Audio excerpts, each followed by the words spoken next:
Hello dear students, welcome to our SRCC study channel.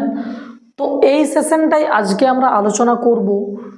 তোমরা সকলেই জানো যে ওয়েস্ট বেঙ্গলের যে গ্রুপ সিডি অর্থাৎ স্কুল সার্ভিস কমিশনের দ্বারা যেটা নিয়োগ হবে তার কিন্তু অফিসিয়াল নোটিফিকেশন অনেক দিন আগে চলে এসছে।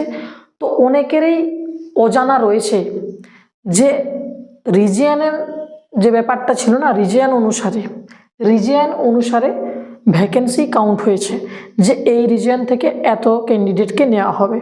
তো বিভিন্ন রিজিয়ন রয়েছে, সেটা ইস্টার্ন হতে পারে, সেটা নর্দার্ন হতে পারে, সেটা সাউথ ইস্টার্ন হতে পারে, সেটা ওয়েস্টার্ন হতে পারে। বিভিন্ন জায়গার রিজিয়ন অনুসারে আমাদের বিভিন্ন ডিস্ট্রিক্টগুলো ডিভাইডেড রয়েছে ওয়েস্ট বেঙ্গলের মধ্যে। এবার অনেকেরই কাছে অজানা রয়েছে যে আমি নিজে কোন ডিস্ট্রিক্ট থেকে বিলং করি এবং কোন ডিস্ট্রিক্টগুলো কোন রিজিয়নের মধ্যে পড়ছে সেগুলো যদি নিজের কাছে অ্যানালাইসিস ঠিকঠাকভাবে থাকে তাহলে সেই অনুসারে ফর্মটা ফিল আপ করা যাবে। কারণ অফিসিয়াল নোটিফিকেশন অনুযায়ী একটা কথা বলা আছে, যে কোনো একটা মিডিয়াম অর্থাৎ বেঙ্গলি হোক, নেপালি হোক, উর্দু হোক, হিন্দি হোক, বিভিন্ন ভাষায় অর্থাৎ বিভিন্ন মিডিয়ামে এক্সামটা দেওয়া যাবে ঠিক, কিন্তু যে কোনো একটা মিডিয়াম থেকে এবং একটা রিজিয়ন থেকে তোমরা অ্যাপ্লিকেশনটা করতে পারবে অর্থাৎ অনলাইন ফিল আপটা করতে পারবে। অতএব আমাদের অবশ্যই জরুরি জানা যে কোন রিজিয়নের মধ্যে কোন ডিস্ট্রিক্টগুলো পড়ছে, কারণ সেই ডিস্ট্রিক্টের মধ্যে তুমি পড়ছো কিনা বা তোমার যে ডিস্ট্রিক্ট থেকে প্রয়োজন, যে রিজিয়ন থেকে প্রয়োজন তুমি অ্যাপ্লাই করো, কিন্তু একটা রিজিয়ন হতে হবে, একটা মিডিয়াম হতে হবে।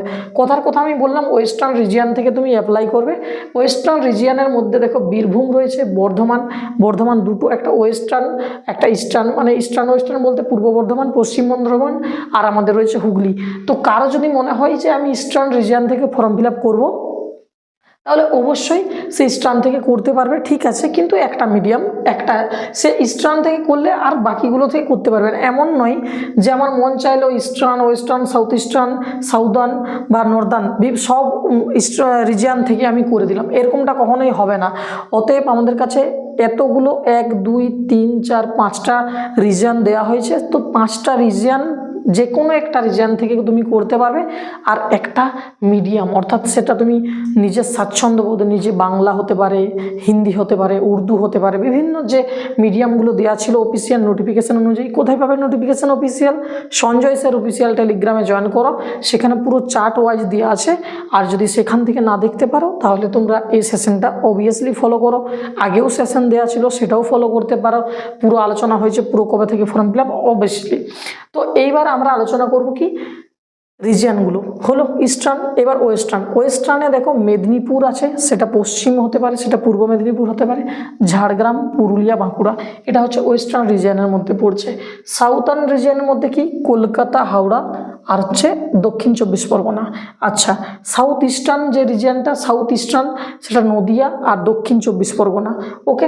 আর আমাদের উত্তর যেটা রয়েছে নর্দার্ন রিজিয়ন, কোচবিহার, আলিপুরদুয়ার, জলপাইগুড়ি, দিনাজপুর, সেটা উত্তর দিনাজপুর, দক্ষিণ দিনাজপুর দুটো আছে সবাই জানো, মালদা, মুর্শিদাবাদ, শিলিগুড়ি, দার্জিলিং আর কালিম্পং, এগুলো যদিও হিলের মধ্যে পড়ছে, দার্জিলিং আর কালিম্পং, কিন্তু এটা নর্দার্নের মধ্যে পড়ছে। হিল ডিস্ট্রিক্ট যদি বলা হয় তাহলে এই দুটো পড়ছে, কিন্তু বেসিক্যালি এগুলো নর্দার্ন রিজনের মধ্যে পড়ছে। কিছুদিন আগে তোমরা হয়তো সকলেই খবর দেখেছো বা নিউজ এখন ঘরে ঘরে তো সবার কাছেই ফোন আছে, উত্তরবঙ্গ ভেসে গিয়েছিল। তো উত্তরবঙ্গ জলের তলায় ভেসে গিয়েছিল কোন নদী সবাই কমেন্ট বক্সে জানাতে পারো। তো সেখানে দেখবে বিভিন্ন জায়গার ডিস্ট্রিক্টের নাম উঠে এসছে, কোচবিহার, তারপর জলপাইগুড়ি, দিনাজপুর, এগুলো নাকি জলের তলায় চলে গেছে, শিলিগুড়ির অবস্থা খারাপ, এরকম একটা খবর উঠে এসেছিল। তো সেগুলো সবই উত্তরবঙ্গ বা আমাদের নর্দার্ন রিজিয়নের মধ্যে পড়ছে। তো এই হচ্ছে রিজিয়ন আর এই হচ্ছে ডিস্ট্রিক্ট, সবাই ফর্ম ফিল আপ করবে, আমাদের ফিমেল হোক মেল হোক সবার। তোমরা জানো 400 টাকা করে ফর্ম ফিল আপ। 400 টাকা কাদের জন্য? 400 টাকা কাদের জন্য?